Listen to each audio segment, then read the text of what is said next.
Assalamualaikum warahmatullahi wabarakatuh. Kali ini saya akan menjelaskan sedikit ya tentang cara pemasangan gigi timing pada noken as atau gigi sentrik ya. Itu untuk menjaga keselarasan antara buka tutup klepnya dengan putarannya piston ya.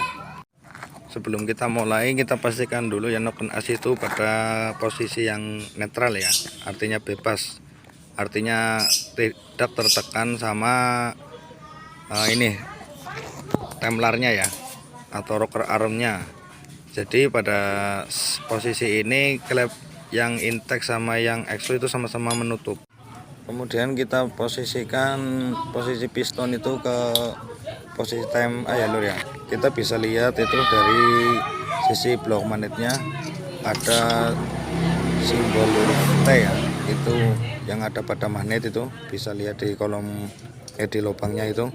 Nah, nanti juga kita sinkronkan dengan aktualnya ya, aktualnya piston itu sudah tepat apa belum di posisi TMA nya ya. Kita bisa lihat nanti dari celah atau lubang busi ya. Tujuannya supaya kita tahu bahwa magnet itu posisinya tidak bergeser ya lur. Oke, kita lanjut, pastikan ya lur bahwa piston ini harus benar-benar di TMA ya. Karena pada tahap ini, tahap pemasangan gigi timing itu sangat penting. Karena pada saat putaran piston itu akan langsung berhubungan dengan buka tutup klepnya ya lur. Juga ini akan berhubungan dengan waktu pengapian. Karena sesaat sebelum piston itu mencapai titik mati atas, saat itu adalah waktunya pengapian. Dan di saat itu pula posisi klep intake maupun klep untuk buangnya itu sama-sama dalam posisi tertutup. Perhatikan tanda titik yang ada pada gigi sentrik itu. Nah, nanti kita pemasangannya ya, itu harus disejajarkan ya dengan tanda yang ada di head silindernya ya, tanda coakan. Itu di depan itu ada coakannya. Itu harus sejajar ya lur. Dan itu nanti kaitannya ada pada gigi yang ada di poros kerak as pada bagian sisi magnet ya. Jadi jangan sembarangan ya, bila gigi yang ada pada kerak as pada sisi magnet itu pernah kalian lepas, itu harus ditandai dulu ya sebelum kalian melepasnya ya. Itu nanti pemasangannya harus dikembalikan ke posisi awal.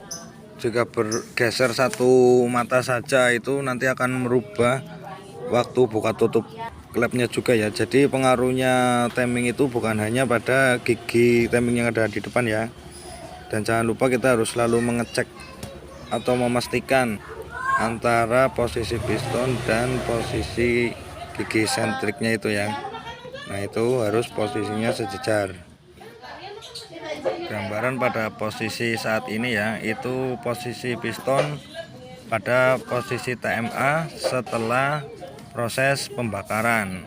Nanti setelah itu piston itu akan turun, itu akan melakukan langkah kerja atau langkah usaha ya. Dan setelah itu piston akan naik lagi dan klep buang itu akan terbuka. Dan nanti sebelum piston itu turun lagi ke posisi titik mati bawah, itu di situ nanti ada proses bilas ya, dimana posisi kedua klep itu sama-sama terbuka ya, atau biasa disebut dengan overlapping klep. Oke, sekarang kita lanjut lagi untuk pemasangan bautnya ya, baut dari gigi timingnya.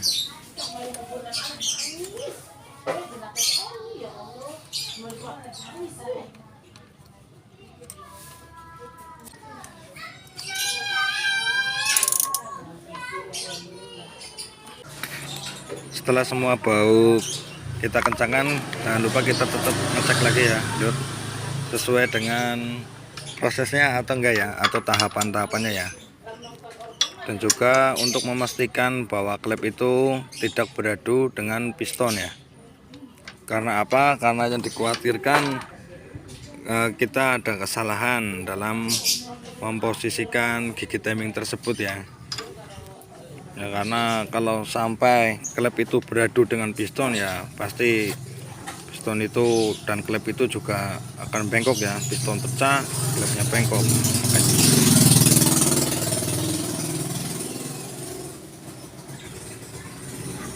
Dan kita lanjut ke pemasangan tensioner rantai keteng ya. Ini tensioner rantai ketengnya itu semi otomatis ya, jadi kita harus ngetikkan dulu, kita putar ke arah kanan, dan nanti setelah kita pasang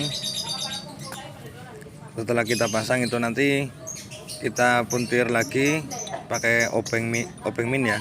Kita puntir ke arah kiri, nanti secara otomatis dia akan meregang sendiri dan akan menekan dari tensioner rantai ketengnya.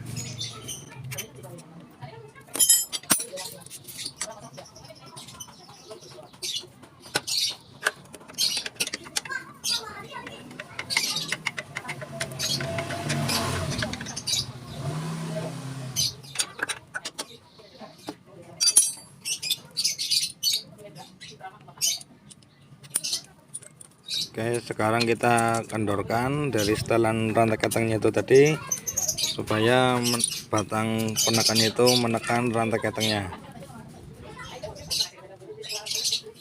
Sekian penjelasan dari saya, semoga bermanfaat dan menambah wawasan. Terima kasih buat waktunya. Assalamualaikum warahmatullahi wabarakatuh.